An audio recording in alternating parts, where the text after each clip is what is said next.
प्यारे बच्चों, आज हम पढ़ने वाले हैं समाज विज्ञान कक्षा छठवीं से इतिहास के स्रोत के बारे में। और ये अध्याय 1 है। खैर, जो भी अध्याय रहे, इतिहास के स्रोत क्या क्या हैं हम आज यहाँ पर पढ़ने वाले हैं। तो देखिए, इतिहास के जानने के कई तरीके हैं, कई स्रोत भी हैं, जिसमें से जो पुराना ग्रंथ है जैसा कि रामायण, महाभारत इत्यादि, शिलालेख हैं, जैसे कि देख रहे हो आप, ये गुफा में किस प्रकार से शिला यानी होता है पत्थर, पत्थर पर लिखा जा रहा है। उससे भी हम पता लगाते हैं कि ये कितने साल का है।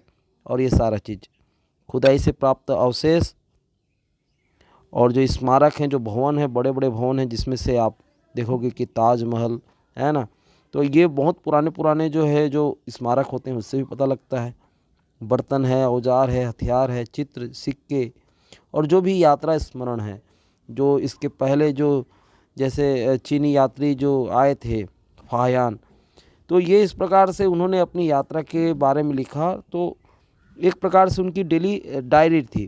तो ये जो चीज़ें हैं, इनसे ही हम पता लगाते हैं कि हमारा इतिहास किस प्रकार से रहा होगा। तो ये तो है इतिहास के जानने के स्रोत। अब इसमें से यहाँ पर देखिए, आपका विस्तार से बता दिया है कि शिलालेख क्या है।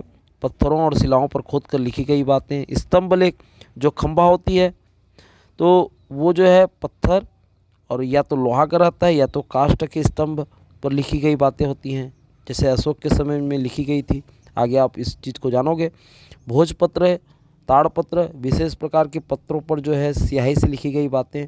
ये सारे चीज़ जो है आपको म्यूजियम में मिल जाएगा, जिसको बोलते हैं संग्रहालय।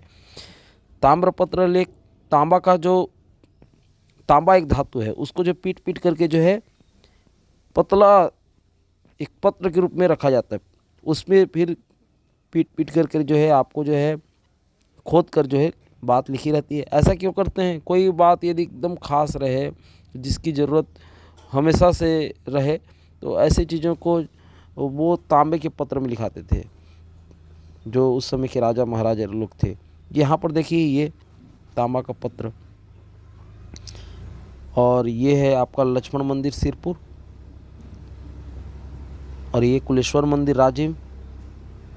तो ये इस प्रकार से जो ये प्राचीन मंदिर हैं, जिनसे हम उस समय के इतिहास के बारे में पता लगाते हैं। चलिए, आपको हम बताते हैं कि पुरातत्ववेत्ता किसे कहते हैं। इतिहासकार और पुरातत्ववेत्ता, वे इन लिपियों को पढ़ना जानते हैं, जिसके कारण वे उस युग में क्या लिखा गया था और पढ़कर हमें बता सकते हैं। तो पुरातत्ववेत्ता वे होते हैं जो पुरानी बसाहटों को खोद कर उसके बारे में तथ्यों का पता लगाते हैं।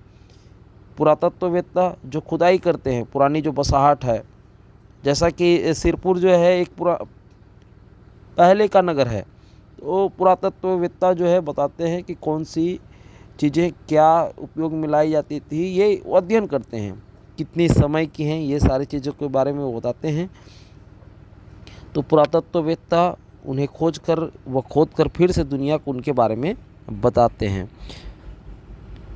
तो इस प्रकार से देखें तो वो पुराने भवन में हमको उस समय की भवन निर्माण कला की भी जानकारी देते हैं। वो पुराने सिक्के, औजार, बर्तन, आभूषण और अन्य वस्तुओं के बारे में भी वो उस समय के लोगों के बारे में बहुत कुछ हम जान सकते हैं। ये सारे चीज़ों का अध्ययन जो है कौन करते हैं? पुरातत्ववेत्ता।